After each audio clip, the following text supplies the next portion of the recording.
Dernier alinéa, il est dit, le président de la République reste en fonction jusqu'à l'installation du nouveau président. Et lorsque vous venez à l'article 73, il est dit que le scrutin, le président en exercice déclenche le scrutin pour l'élection du nouveau président 90 jours avant la fin de son mandat, avant l'expiration de son mandat. C'est pour qu'il n'y ait pas un vide. C'est une disposition transitoire. C'est-à-dire, on déclenche le scrutin pour l'élection d'un nouveau président 90 jours avant la fin du mandat du président en exercice.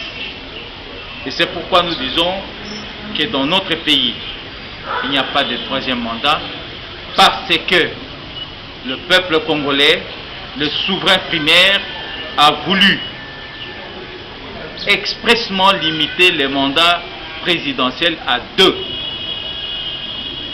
Et donc, lorsque nous disions en République démocratique du Congo, non au troisième mandat, ça veut tout simplement dire respectons la constitution de la République démocratique du Congo. Non au glissement. Gouverner, c'est prévoir, dit-on. Chaque année, nous votions le budget pour les élections. Et que cela n'a jamais été décaissé. Par exemple, l'année passée, il y a eu 200 millions de dollars. Cela n'a pas été décaissé. Dans ces budgets aujourd'hui, de cette année, nous venions de voter 600 millions de dollars américains. Et d'ailleurs, les partenaires extérieurs, nos partenaires habituels, sont prêts par exemple à financer certaines opérations.